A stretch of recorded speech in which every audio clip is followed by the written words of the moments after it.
ವಿದ್ಯಾರ್ಥಿಗಳೇ, ಇಂದಿನ ತರಗತಿಯಲ್ಲಿ ನಾವು ನಿಮ್ಮ ಪಠ್ಯಪುಸ್ತಕದ 10ನೇ ಪಾಠವಾದ ಸತ್ಯವಂತ ಬಾಲಕ ಎಂಬ ಪಾಠವನ್ನು ಅಭ್ಯಾಸ ಮಾಡೋಣ ಮಕ್ಕಳೇ. ಮೊದಲನೇದಾಗಿ ಸತ್ಯ ಅಂತ ಹೇಳಿದರೆ ಮಕ್ಕಳೇ ಟ್ರೂತ್ ಕೇಳಿದಿರಲ್ಲ. ಟ್ರೂತ್, ಸತ್ಯವಂತ ಅಂದರೆ ಸತ್ಯವನ್ನು ಹೇಳುವಂಥದ್ದು. ಇಲ್ಲಿ ಬಾಲಕ ಅಂದರೆ ಹುಡುಗ, ಬಾಯ್ ಅಂತ ಹೇಳ್ಬೋದು. ಸತ್ಯವಂತ ಬಾಲಕ. ಈ ಪಾಠದಲ್ಲಿ ಯಾರು ಸತ್ಯವಂತ ಬಾಲಕ ಅನ್ನೋದನ್ನು ನಾವಿವತ್ತು ತಿಳ್ಕೊಳ್ಳೋಣ. ಮೊದಲನೇದಾಗಿ ಇಲ್ಲಿ ಪಾಠಪೂರ್ವ ಚಟುವಟಿಕೆ ಅನ್ನೋದನ್ನು ಕೊಟ್ಟಿದ್ದಾರೆ ಮಕ್ಕಳೇ. ಇಲ್ಲಿ ಕೊಟ್ಟಿರುವಂತಹ ಚಿತ್ರಗಳನ್ನ ಗಮನಿಸಿ ನೀವು ಅವರು ಯಾರು ಎಂಬುದನ್ನು ತಿಳ್ಕೊಂಡು ಅಲ್ಲಿ ಹೆಸರನ್ನು ಬರಿಬೇಕು. ಆದರೆ ನಾನು ಈಗಾಗಲೇ ಇಲ್ಲಿ ಹೆಸರುಗಳನ್ನ ನಾನು ಬರೆದಿದ್ದೇನೆ. ಇವ್ರ ಬಗ್ಗೆ ನಾವೀಗ ತಿಳ್ಕೊಳ್ಳೋಣ ಮಕ್ಕಳೇ. ಇವರು ನಮ್ಮ ದೇಶಕ್ಕಾಗಿ ಸಾಧನೆಯನ್ನು ಮಾಡಿದಂತಹ ಮತ್ತು ನಮ್ಮ ದೇಶಕ್ಕಾಗಿ ತ್ಯಾಗವನ್ನು ಮಾಡಿದಂತಹ ಮಹಾನ್ ವ್ಯಕ್ತಿಗಳು ಮಕ್ಕಳೇ. ಇವರ ಕೊಡುಗೆಗಳು ಅಪಾರ. ಇವಾಗಲೂ ಕೂಡ ಇವರ ಹೆಸರು ನಮ್ಮ ದೇಶದಲ್ಲೆಲ್ಲ ರಾರಾಜಿಸ್ತಿದೆ.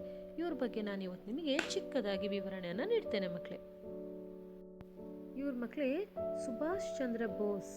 ಇವರು ಜನವರಿ 23, 1897 ಇವರ ಜನನವಾಗುತ್ತೆ. ಇವರು ನೇತಾಜಿ ಎಂದೇ ಭಾರತದಲ್ಲಿ ಪ್ರಸಿದ್ಧರಾದವರು ಮಕ್ಕಳೇ. ಇವರು ಸ್ವಾತಂತ್ರ್ಯ ಹೋರಾಟದಲ್ಲಿ ಬಹಳ ಪ್ರಮುಖ ಪಾತ್ರವನ್ನು ಇವರು ವಹಿಸಿದ್ರು ಮಕ್ಕಳೇ. ಇವರು ನಮ್ಮ ಹೆಮ್ಮೆಯ ಭಾರತೀಯ ಸೈನ್ಯ ಸ್ಥಾಪಕರಾಗಿದ್ರು. ಇವ್ರನ್ನ ನಿಮಗೆಲ್ಲ ಗೊತ್ತೇ ಇದೆ ಮಕ್ಕಳೇ. ಯಾರು ಇವರು? ಮಹಾತ್ಮ ಗಾಂಧೀಜಿಯವರು. ಇವರು ಮೋಹನ್ ದಾಸ್ ಕರಮಚಂದ್ರ ಗಾಂಧಿ. ಇವರು ಅಕ್ಟೋಬರ್ 2, 1869 ಇವರು ಜನಿಸ್ತಾರೆ. ಇವರನ್ನು ಬಾಪೂಜಿ, ಗಾಂಧೀಜಿ ಎಂದು ಕರೆಯುತ್ತಾರೆ. ಇವರು ಬ್ರಿಟಿಷ್ ವಸಾಹತಿನ ಆಳ್ವಿಕೆಯಲ್ಲಿ ಭಾರತೀಯ ಸ್ವಾತಂತ್ರ್ಯ ಚಳವಳಿಯಲ್ಲಿ ನಾಯಕರಾಗಿದ್ದರು ಮಕ್ಕಳೇ. ಅಹಿಂಸಾತ್ಮಕ ಚಳವಳಿಗಳನ್ನು ಮಾಡಿ ಭಾರತಕ್ಕೆ ಸ್ವಾತಂತ್ರ್ಯ ಕೊಡಿಸಿದವರು. ಇವರು ಮಕ್ಕಳೇ ಡಾಕ್ಟರ್ BR ಅಂಬೇಡ್ಕರ್ ಅವರು. ಭೀಮ್ರಾವ್ ರಾಮ್ಜಿ ಅಂಬೇಡ್ಕರ್ ಅಂತೇಳಿ ಇವರ ಪೂರ್ಣ ಹೆಸರು ಮಕ್ಕಳೇ. ಇವರು ಅಸ್ಪೃಶ್ಯತೆ, ಸಾಮಾಜಿಕತೆ ನಿವಾರಣೆಗೆ ಹೋರಾಡಿದಂತಹ ಮಹಾನ್ ಭಾರತೀಯ ನಾಯಕರಲ್ಲೊಬ್ಬರು ಮಕ್ಕಳೇ. ಭಾರತದ ಸಂವಿಧಾನವನ್ನು ರಚಿಸಿದಂತಹ ಇವರನ್ನ ನಾವು ಸಂವಿಧಾನ ಶಿಲ್ಪಿ ಎಂದು ಕರೆಯುತ್ತೇವೆ.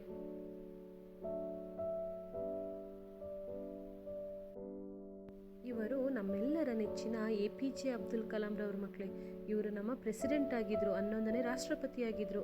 ಇವರು ಬಾಹ್ಯಾಕಾಶ ಸಂಶೋಧನಾ ಮತ್ತು ಮಿಲಿಟರಿ ಕ್ಷಿಪಣಿಗಳ ಅಭಿವೃದ್ಧಿಯಲ್ಲಿ ತೊಡಗಿಸಿಕೊಂಡಿದ್ರು.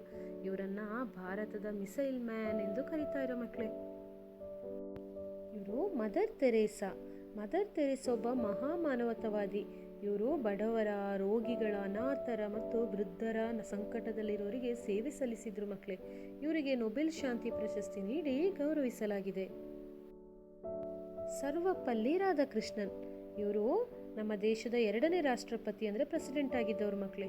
ಇವರು ಹುಟ್ಟಿದಂತಹ ದಿನವನ್ನು ನಾವು ಪ್ರತಿ ವರ್ಷ ಶಿಕ್ಷಕರ ದಿನಾಚರಣೆ ಅಂದರೆ ಟೀಚರ್ಸ್ ಡೇ ಯನ್ನಾಗಿ ಸೆಲೆಬ್ರೇಟ್ ಮಾಡ್ತೀವಿ. ಇವರ ಹೆಸರು ಮಕ್ಕಳೇ ಪ್ರತಿಭಾ ಪಾಟೀಲ್ ಅಂತೇಳಿ. ಇವರು ಭಾರತ ದೇಶದ ಮೊದಲ ಮಹಿಳಾ ರಾಷ್ಟ್ರಪತಿ ಅಂದರೆ ಮೊದಲ ಮಹಿಳಾ ಪ್ರೆಸಿಡೆಂಟ್ ಆಗಿದ್ದವರು.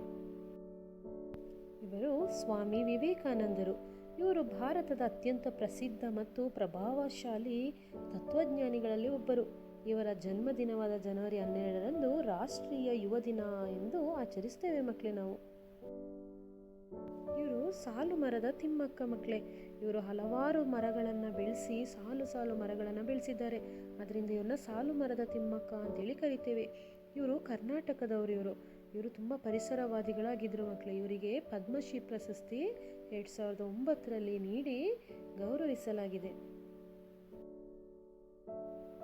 ಗುರುಗಳು ತರಗತಿಗೆ ಬರುವುದನ್ನು ಕಂಡರು.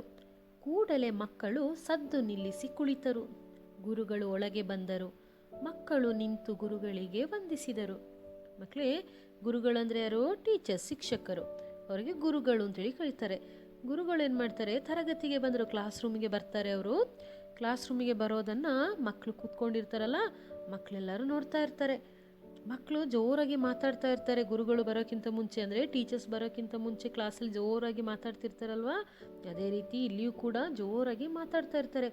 ಯಾವಾಗ ಗುರುಗಳು ಹೊರಗಡೆ ಬರೋದನ್ನು ಮಕ್ಕಳು ನೋಡ್ತಾರೋ ಆವಾಗ ಅವ್ರು ಮಾತಾಡೋದನ್ನೆಲ್ಲ ನಿಲ್ಲಿಸ್ತಾರೆ, ಸದ್ದು ನಿಲ್ಲಿಸಿ ಕುಳಿತುಕೊಳ್ತಾರೆ. ಗುರುಗಳು ಒಳಗೆ ಬಂದರು. ಟೀಚರ್ಸ್ ಒಳಗಡೆ ಬರ್ತಾರೆ, ಗುರುಗಳು ಒಳಗಡೆ ಬರ್ತಾರೆ. ಬಂದಾಗೆ ಮಕ್ಕಳೆಲ್ಲರೂ ಎದ್ದು ನಿಂತ್ಕೊಂಡು ಗುರುಗಳಿಗೆ ವಂದನೆಯನ್ನು ಮಾಡ್ತಾರೆ, ವಿಶ್ ಮಾಡ್ತಾರೆ ಮಕ್ಕಳೇ. ಗುರುಗಳು ಹೇಳ್ತಾರೆ, ಮಕ್ಕಳೇ, ಈ ದಿನದ ಪಾಠವನ್ನು ಪ್ರಾರಂಭಿಸೋಣವೇ ಎಂದರು. ಗುರುಗಳು ಒಳಗಡೆ ಬಂದಾಗೇನೆ ಮಕ್ಕಳಿಗೆ ಹೇಳ್ತಾರೆ, ಮಕ್ಕಳೇ ಇವತ್ತಿನ ಪಾಠವನ್ನು ನಾವು ಶುರು ಮಾಡೋಣವಾ, ಪ್ರಾರಂಭಿಸೋಣವೇ ಅಂತ ಕೇಳ್ತಾರೆ. ಮಕ್ಕಳೆಲ್ಲರೂ ಆಗಲಿ ಗುರುಗಳೇ ಎಂದರು. ಮಕ್ಕಳೆಲ್ಲರೂ ಕೂತಲ್ಲಿ ಆಗಲಿ ಗುರುಗಳೇ, ಓಕೆ ಅಂತೇಳಿ ಹೇಳ್ತಾರೆ. ನಾನು ನಿನ್ನೆ ದಿನ ನೀಡಿದ್ದ ಲೆಕ್ಕಗಳನ್ನು ಯಾರು ಮಾಡಿಕೊಂಡು ಬಂದಿದ್ದೀರಿ ಎಂದು ಕೇಳಿದರು. ಇವ್ರು ಕೇಳ್ತಾರೆ, ಗುರುಗಳು ನಿನ್ನೆ ದಿನ ಮ್ಯಾಥ್ಸ್ ಕ್ಲಾಸ್ ಲೆಕ್ಕ ಅಲ್ವಾ, ಮ್ಯಾಥ್ಸಲ್ಲಿ ಒಂದು ಸಮ್ಸ್ ಕೊಟ್ಟಿದ್ರಂತೆ, ಆ ಲೆಕ್ಕನ ಯಾರು ಮಾಡ್ಕೊಂಡು ಬಂದಿದ್ದೀರಾ, ಎಲ್ಲರೂ ಮಾಡ್ಕೊಂಡು ಬಂದಿದ್ದೀರಾ ಅಂತೇಳಿ ಗುರುಗಳು ಕೇಳ್ತಾರೆ. ಗುರುಗಳು ಹಾಗೆ ಕೇಳಿದಾಗೇನೆ ಮಕ್ಕಳೆಲ್ಲರೂ ಮೌನವಾಗಿ ಕುಳಿತುಕೊಳ್ತಾರೆ, ಅಂದರೆ ಸೈಲೆಂಟಾಗಿ ಕೂತ್ಕೊಬಿಡ್ತಾರೆ. ಅವರಲ್ಲಿ ಒಬ್ಬ ಬಾಲಕ ಎದ್ದು ನಿಂತನು. ಅವರುಗಳಲ್ಲಿ ಒಬ್ಬ ಬಾಲಕ ಅಂದರೆ ಒಂದು ಹುಡುಗ, ಒಬ್ಬ ಬಾಯ್ ಎದ್ದು ನಿಂತ್ಕೊಂಡು ಹೇಳ್ತಾನೆ, ಗುರುಗಳೇ, ನಾನು ಲೆಕ್ಕಗಳನ್ನು ಮಾಡಿ ತಂದಿದ್ದೇನೆ ಎಂದು ಹೇಳಿದನು. ಅವನು ಹೇಳ್ತಾನೆ, ಸರ್, ನಾನು ಎಲ್ಲ ಲೆಕ್ಕಗಳನ್ನು ಕೂಡ ಮಾಡಿ ತಂದಿದ್ದೇನೆ ಅಂತೇಳಿ ಹೇಳ್ತಾನೆ. ಗುರುಗಳು ಆ ಹುಡುಗ ಮಾಡಿ ತಂದಿರುವ ಲೆಕ್ಕಗಳನ್ನು ಪರಿಶೀಲಿಸಿದರು. ಎಲ್ಲವೂ ಸರಿಯಾಗಿದ್ದವು. ಅವರಿಗೆ ವಿದ್ಯಾರ್ಥಿಯ ಮೇಲೆ ಅಭಿಮಾನ ಮೂಡಿತು. ಗುರುಗಳು ಏನು ಮಾಡ್ತಾರೆ, ಅವ್ನು ಮಾಡಿದಂಥ ಸಮ್ಸ್ ಇದೆಲ್ಲ ಲೆಕ್ಕಗಳನ್ನೆಲ್ಲ ಚೆಕ್ ಮಾಡ್ತಾರೆ. ನೋಡಿದಾಗ ಅದೆಲ್ಲ ಕೂಡ ಸರಿಯಾಗಿ ಬರೆದಿದ್ದ, ಅವನು ಕರೆಕ್ಟಾಗಿ ಎಲ್ಲ ಕೂಡ ಅವನು ಸಾಲ್ವ್ ಮಾಡಿದ್ದ. ಅವರಿಗೆ ಖುಷಿಯಾಗುತ್ತೆ, ಆ ವಿದ್ಯಾರ್ಥಿ ಮೇಲೆ ಅಭಿಮಾನ ಬರುತ್ತೆ, ಎಷ್ಟು ಚೆನ್ನಾಗಿ ಲೆಕ್ಕ ಮಾಡಿದ್ದಾನಲ್ಲ ಅಂತೇಳಿ. ಆಗ ಬಾಲಕನಿಗೆ, ಬೇಷ್, ನೀನು ಜಾಣ, ಬಾ ಮುಂದಿನ ಸಾಲಿನಲ್ಲಿ ಕುಳಿತುಕೋ ಎಂದರು. ಅದಕ್ಕೆ ಶಿಕ್ಷಕರು ಅಂದರೆ ಗುರುಗಳು ಹೇಳ್ತಾರೆ, ವೆರಿ ಗುಡ್, ಬೇಷ್, ನೀನು ತುಂಬ ಜಾಣ, ಬುದ್ಧಿವಂತ ನೀನು, ಬಾ ನೀನು ಫ್ರಂಟ್ ಬೆಂಚಲ್ಲಿ ಅಂದರೆ ಮುಂದಿನ ಬೆಂಚಿನಲ್ಲಿ ಸಾಲಿನಲ್ಲಿ ಕೂತ್ಕೋ ನೀನು ಅಂತೇಳಿ ಹೇಳ್ತಾರೆ. ಆದರೆ ಆ ಬಾಲಕ ನಿಂತಲ್ಲಿಯೇ ನಿಂತಿದ್ದ. ಗುರುಗಳೇನು ಮಾಡ್ತಾರೆ, ಅವನ್ನ ನೀನು ಚೆನ್ನಾಗಿ ಲೆಕ್ಕ ಮಾಡಿದ್ಯಲ್ಲ, ಬಂದು ಮುಂದೆ ಕೂತ್ಕೋ, ನೀನು ಫ್ರಂಟ್ ಬೆಂಚಲ್ಲಿ ಕೂತ್ಕೋ ಅಂತೇಳಿ ಹೇಳಿದ್ರು ಕೂಡ ಅವನೇನು ಮಾಡ್ತಾನೆ, ಅಲ್ಲೇ ನಿಂತ್ಕೊಂಡಿದ್ದ, ಅವನ ಪ್ಲೇಸಲ್ಲೇ ಅವ್ನು ನಿಂತ್ಕೊಂಡಿದ್ದ, ಅವನು ಬರಲೇ ಇಲ್ಲ. ಅವನು ಒಂದು ಹೆಜ್ಜೆಯನ್ನು ಮುಂದೆ ಇಡಲಿಲ್ಲ. ಅವನು ಒಂದು ಹೆಜ್ಜೆ ಕೂಡ ಅವನಲ್ಲಿಂದ ಮುಂದೆ ಹೋಗಲ್ಲ, ಅಲ್ಲೇ ನಿಂತ್ಕೊಂಡ್ಬಿಡ್ತಾನೆ. ಅವನ ಕಣ್ಣುಗಳಲ್ಲಿ ನೀರು ತುಂಬಿಕೊಂಡಿತ್ತು. ಅವನು ದುಃಖ ತೃಪ್ತನಾಗಿದ್ದ, ಏನಕ್ಕೆ ಗೊತ್ತಿಲ್ಲ, ಕಣ್ಣುಗಳೆಲ್ಲ ನೀರು ತುಂಬಿಕೊಂಡಿತ್ತು ಅಳುವಾಗೆ ಆಗಿದ್ದ ಅವನು. ಹುಡುಗ ಅಳುವುದನ್ನು ಕಂಡು ಗುರುಗಳಿಗೆ ಆಶ್ಚರ್ಯವಾಯಿತು. ಅವನು ಅಳ್ತಾ ಇರ್ತಾನೆ. ಅದನ್ನು ಕಂಡಂತಹ ಗುರುಗಳಿಗೆ ಆಶ್ಚರ್ಯ ಆಗುತ್ತೆ. ಯಾಕೆ ಆಶ್ಚರ್ಯ ಆಗುತ್ತೆ? ಏಕಪ್ಪ, ನಿನಗೆ ಮುಂದಿನ ಸಾಲಿನಲ್ಲಿ ಕುಳಿತುಕೊಳ್ಳಲು ಇಷ್ಟವಿಲ್ಲವೇ ಎಂದು ಕೇಳಿದರು. ಯಾಕೆ ಗುರುಗಳು ಅವನು ಅಳ್ತಾ ಇದ್ನಲ್ಲ, ಅದಕ್ಕೆ ಗುರುಗಳು ಹೇಳ್ತಾರೆ, ಯಾಕಪ್ಪ ನಿನಗೆ ಫ್ರಂಟ್ ಬೆಂಚಲ್ಲಿ ಅಂದರೆ ಮುಂದಿನ ಸಾಲಿನಲ್ಲಿ ಕೂರ್ಲಿಕ್ಕೆ ನಿನಗೆ ಇಷ್ಟ ಇಲ್ವಾ ಅಂತೇಳಿ ಕೇಳ್ತಾರೆ. ಆ ಬಾಲಕನಿಗೆ ಸುಳ್ಳು ಹೇಳಲು ಮನಸ್ಸು ಬರಲಿಲ್ಲ. ಅವನಿಗೆ, ಆ ಹುಡುಗನಿಗೆ ಆಗ ಸುಳ್ಳು ಹೇಳಲಿಕ್ಕೆ ಮನಸ್ಸು ಬರಲಿಲ್ಲ. ಅದಕ್ಕಾಗಿ ಅವನು, ನನ್ನನ್ನು ದಯವಿಟ್ಟು ಕ್ಷಮಿಸಿ ಗುರುಗಳೇ, ನಾನು ಲೆಕ್ಕಗಳನ್ನು ಸ್ವತಃ ಮಾಡಿಲ್ಲ, ಬೇರೆಯವರ ನೆರವಿನಿಂದ ಮಾಡಿಕೊಂಡು ಬಂದಿದ್ದೇನೆ ಎಂದು ಹೇಳಿದನು. ಹುಡುಗ ಹೇಳ್ತಾನೆ, ದಯವಿಟ್ಟು ನನ್ನ ಕ್ಷಮಿಸಿ ಸರ್, ನನಗೆ ಸುಳ್ಳು ಹೇಳಲಿಕ್ಕೆ ಮನಸ್ಸು ಬರಲಿಲ್ಲ. ಅವನು ಹೇಳ್ತಾನೆ, ನನ್ನ ದಯವಿಟ್ಟು ಕ್ಷಮಿಸಿ ಗುರುಗಳೇ, ಲೆಕ್ಕಗಳನ್ನು ನಾನೇ ಮಾಡಿಲ್ಲ, ಅಲ್ಲಿ ಕೊಟ್ಟಿರುವಂಥ ಸಮ್ಸ್ಗಳನ್ನ ನಾನು ಸ್ವತಃ ಮಾಡಿಲ್ಲ, ನಾನು ಬೇರೆಯವರ ಸಹಾಯದಿಂದ, ಬೇರೆಯವರ ಹೆಲ್ಪ್ ತಗೊಂಡು ನಾನು ಅದನ್ನು ಮಾಡಿದ್ದೇನೆ ಅಂತೇಳಿ ಹೇಳ್ತಾನೆ. ಗುರುಗಳಿಗೆ ಬಾಲಕನ ಪ್ರಾಮಾಣಿಕತೆಯನ್ನು ಕಂಡು ಅಚ್ಚರಿ ಮತ್ತು ಆನಂದವಾಯಿತು. ಗುರುಗಳಿಗೆ ಅಂದರೆ ಟೀಚರ್ಗೆ ತುಂಬ ಖುಷಿಯಾಗುತ್ತೆ. ಯಾಕೆಂದರೆ ಅವನ ಪ್ರಾಮಾಣಿಕತೆ, ಹಾನೆಸ್ಟಾಗಿ ಅವನು ಒಪ್ಕೊಂಡಲ್ವಾ, ನಾನು ಮಾಡಲಿಲ್ಲ, ಅಂದರೆ ನಾನು ಬೇರೆಯವರ ಸಹಾಯದಿಂದ ನಾನು ಮಾಡ್ಕೊಂಡು ಬಂದಿದ್ದೇನೆ, ಅದಕ್ಕಾಗಿ ನಾನು ಮುಂದಿನ ಸಾಲಿನಲ್ಲಿ ಕೂತ್ಕೊಳ್ಳಲ್ಲ ಅಂತ ಹೇಳ್ತಾನಲ್ಲ. ಅದಕ್ಕೆ ಗುರುಗಳಿಗೆ ಅಚ್ಚರಿ ಮತ್ತು ಆನಂದವಾಗುತ್ತೆ, ತುಂಬ ಖುಷಿಯಾಗುತ್ತೆ. ಬಾಲಕನಿಗೆ, ಮಗು, ನೀನು ಸತ್ಯವನ್ನು ಹೇಳಿದ್ದೀಯಾ, ನನಗೆ ತುಂಬ ಮೆಚ್ಚುಗೆಯಾಯಿತು. ಇದೇ ಗುಣವನ್ನು ಸದಾ ಕಾಲ ಕಾಪಾಡಿಕೊ, ಜೀವನದಲ್ಲಿ ನೀನು ದೊಡ್ಡ ವ್ಯಕ್ತಿಯಾಗುತ್ತೀಯ.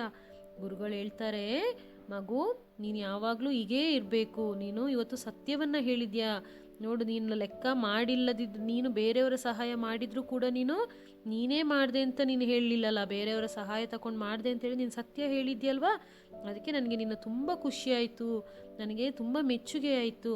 ನೀನು ಇದೇ ರೀತಿ ಯಾವತ್ತೂ ಹೀಗೆ ಇರಬೇಕು, ಈ ಗುಣವನ್ನು ಯಾವತ್ತೂ ನೀನು ಹೀಗೆ ಇಟ್ಕೊಳ್ಳೋದ್ರಿಂದ ನಿನ್ನ ಜೀವನದಲ್ಲಿ ಅಂದರೆ ಮುಂದೆ ನೀನು ದೊಡ್ಡವನಾದ್ಮೇಲೆ ದೊಡ್ಡ ವ್ಯಕ್ತಿ ಆಗ್ತೀಯಾ, ತುಂಬ ಉತ್ತಮ ವ್ಯಕ್ತಿ ಆಗ್ತೀಯಾ ಅಂತೇಳಿ ಅವರು ಗುರುಗಳು ಹುಡುಗನಿಗೆ ಹೇಳ್ತಾರೆ ಎಂದು ಹರಸಿದರು. ಗುರುಗಳು ಹೇಳ್ತಾರೆ, ಅವನಿಗೆ ನೀನು ದೊಡ್ಡ ಜೀವನದಲ್ಲಿ ಮುಂದೆ ದೊಡ್ಡ ವ್ಯಕ್ತಿ ಆಗ್ತೀಯಾ ಅಂತೇಳಿ ಹರಿಸ್ತಾರೆ. ಹರಿಸೋದಂದ್ರೆ ಬ್ಲೆಸ್ ಮಾಡ್ತಾರೆ, ಆಶೀರ್ವಾದ ಮಾಡ್ತಾರೆ. ಎಲ್ಲರಿಗೂ ತಿಳಿಯುವಂತೆ ತಾವೇ ಲೆಕ್ಕ ಮಾಡಿ ತೋರಿಸಿದರು. ಗುರುಗಳೇನು ಮಾಡ್ತಾರೆ, ತರಗತಿಲಿರುವ ಎಲ್ಲ ಮಕ್ಕಳಿಗೂ ಕೂಡ ಗೊತ್ತಾಗುವಂತೆ ಅವರೇ ಆ ಲೆಕ್ಕವನ್ನು ಮಾಡಿ ತೋರಿಸ್ತಾರೆ. ಮಕ್ಕಳಿಗೆ ಸಂತೋಷವಾಯಿತು, ಮಕ್ಕಳೆಲ್ರಿಗೂ ಕೂಡ ಸಂತೋಷವಾಗುತ್ತೆ. ಮುಂದೆ ಗುರುಗಳ ಮಾತು ಸತ್ಯವಾಯಿತು. ಆ ಸತ್ಯವಂತ ಬಾಲಕನೇ ಗೋಪಾಲಕೃಷ್ಣ ಗೋಖಲೆಯವರು. ಗೊತ್ತಾಯ್ತಾ ಮಕ್ಕಳೇ? ಹಾಗೆ ಚಿಕ್ಕಂದಿನಿಂದನೇ ಸತ್ಯವನ್ನು ಹೇಳಿದಂತಹ ಆ ಹುಡುಗ, ಗುರುಗಳು ಹೇಳಿದ್ರಲ್ಲ ನೀನು ಜೀವನದಲ್ಲಿ ದೊಡ್ಡ ವ್ಯಕ್ತಿ ಆಗ್ತೀಯ ಅಂತ, ಆ ಗುರುಗಳ ಮಾತು ಆ ದಿನ ಸತ್ಯವಾಯಿತು. ಆ ರೀತಿ ಸತ್ಯವನ್ನು ಹೇಳಿದಂಥ ಬಾಲಕ ಯಾರು? ಅವ್ರ ಹೆಸರೇನು? ಗೋಪಾಲಕೃಷ್ಣ ಗೋಖಲೆಯವರು. ಇವರನ್ನು ಮಹಾತ್ಮ ಗಾಂಧೀಜಿಯವರು ತಮ್ಮ ರಾಜಕೀಯ ಗುರುಗಳೆಂದು ಸ್ವೀಕರಿಸಿದರು. ನೋಡಿ ಮಕ್ಕಳೇ, ಮಹಾತ್ಮ ಗಾಂಧೀಜಿಯವರೇ ಅವರನ್ನು ರಾಜಕೀಯದ ಗುರುಗಳು ಅಂತೇಳಿ ಸ್ವೀಕಾರ ಮಾಡಿದ್ರಂತೆ. ಅಂದರೆ ಅವರು ಅಷ್ಟು ಪ್ರಭಾವಿಶಾಲಿಗಳಾಗಿದ್ದರು ಅನ್ನೋದನ್ನು ನಾವಿಲ್ಲಿ ನೋಡ್ಬೋದು ಅಲ್ವಾ. ಗೋಖಲೆಯವರು ಸ್ವಾತಂತ್ರ್ಯ ಹೋರಾಟದಲ್ಲಿ ಸಕ್ರಿಯವಾಗಿ ಭಾಗವಹಿಸಿದ್ದರು. ಗೋಖಲೆಯವರು ಮಹಾತ್ಮ ಗಾಂಧೀಜಿಯವ್ರ ಜೊತೆ ಸೇರಿ ಸ್ವಾತಂತ್ರ್ಯ ಹೋರಾಟ, ಅಂದರೆ ನಮಗೆ ಸ್ವಾತಂತ್ರ್ಯ ಸಿಕ್ಕಿರಲಿಲ್ಲಲ್ವಾ, ಆ ಸ್ವಾತಂತ್ರ್ಯಕ್ಕಾಗಿ ಬ್ರಿಟಿಷರ ಜೊತೆ ಹೋರಾಟ ಮಾಡಲಿಕ್ಕೆ ಸಕ್ರಿಯವಾಗಿ ಅದರಲ್ಲಿ ಅವರು ಭಾಗವಹಿಸಿದ್ರಂತೆ. ಇವರು ಮಹಿಳೆಯರಿಗೂ ಶಿಕ್ಷಣ ಬೇಕೆಂದು ಹೇಳಿದರು. ಇವರು ಮಹಿಳೆಯರಿಗೂ ಕೂಡ ಶಿಕ್ಷಣ ಬೇಕೆಂದು, ಅಂದರೆ ಆಗಿನ ಕಾಲದಲ್ಲಿ ಹೆಣ್ಣು ಮಕ್ಕಳಿಗೆ ಶಿಕ್ಷಣ ಇರಲಿಲ್ಲ, ಸ್ಕೂಲಿಗೆ ಬರುವಾಗಿರಲಿಲ್ಲ. ಇವರೇನು ಮಾಡಿದ್ರಂತೆ, ಇಲ್ಲ ಹೆಣ್ಣು ಮಕ್ಕಳಿಗೂ ಕೂಡ ಶಿಕ್ಷಣವನ್ನು ಕೊಡಬೇಕು, ಅವರು ಕೂಡ ಸ್ಕೂಲ್ಗೆ ಹೋಗಬೇಕು ಅನ್ನೋದನ್ನು ಅವರು ಹೇಳ್ತಾ ಇದ್ರಂತೆ. ಶಿಕ್ಷಣದ ಮೂಲಕ ಜನರಲ್ಲಿ ರಾಜಕೀಯ ಜಾಗೃತಿ ಮೂಡಿಸಿದರು. ಅಂದರೆ ಇವರು ಶಿಕ್ಷಣದ ಮೂಲಕ, ಎಜುಕೇಷನ್ನ ಮೂಲಕ ಅವರು ಜನರಲ್ಲಿ, ಎಲ್ಲ ಜನರಲ್ಲೂ ಕೂಡ ರಾಜಕೀಯದ ಜಾಗೃತಿಯನ್ನು ಮೂಡಿಸಿದ್ರಂತೆ. ನಾವೆಲ್ಲರೂ ಭಾರತ ದೇಶದ ಪ್ರಜೆಗಳು ಎನ್ನುವ ಮನೋಭಾವನೆಯನ್ನು ಬೆಳೆಸಿದರು. ಅಂದರೆ ನಾವೆಲ್ಲರೂ ಕೂಡ ಭಾರತ ದೇಶದ ಪ್ರಜೆಗಳು, ನಾನು ಬೇರೆ ನೀನು ಬೇರೆ ಅಲ್ಲ, ನಾವೆಲ್ಲರೂ ಕೂಡ ಭಾರತ ದೇಶದ ಪ್ರಜೆಗಳಾಗಿರಬೇಕು ಅನ್ನುವಂತಹ ಮನೋಭಾವನೆಯನ್ನು ಅವರು ಎಲ್ಲ ಜನರಲ್ಲೂ ಕೂಡ ಬೆಳೆಸಿದ್ರಂತೆ. ಈ ಪಾಠದ ನೀತಿ ಏನಂದರೆ ಮಕ್ಕಳೇ, ಬೆಳೆಯುವ ಸಿರಿ ಮೊಳಕೆಯಲ್ಲಿ. ಬೆಳೆಯುವ ಸಿರಿ ಮೊಳಕೆಯಲ್ಲಿ ಅಂದರೆ ನಾವು ಬಾಲ್ಯದಲ್ಲಿದ್ದಾಗ, ಚಿಕ್ಕವರು ಈಗಿದ್ದೀರಲ್ಲ ನೀವು, ಚಿಕ್ಕವರಿದ್ದಾಗಲೇ ನಾವು ಒಳ್ಳೆಯ ಮೌಲ್ಯಗಳನ್ನು, ಒಳ್ಳೆಯ ಗುಣಗಳನ್ನು ಬೆಳೆಸ್ಕೊಂಡ್ರೆ ನಾವು ಮುಂದೆ ಓದಿ ದೊಡ್ಡವರಾದಮೇಲೆ ಒಳ್ಳೆಯ ವ್ಯಕ್ತಿಗಳಾಗಿ ನಾವು ಹೆಸರು ಮಾಡ್ಬೋದು ಅನ್ನೋದು ಈ ಪಾಠದ ನೀತಿಯಾಗಿದೆ ಮಕ್ಕಳೇ.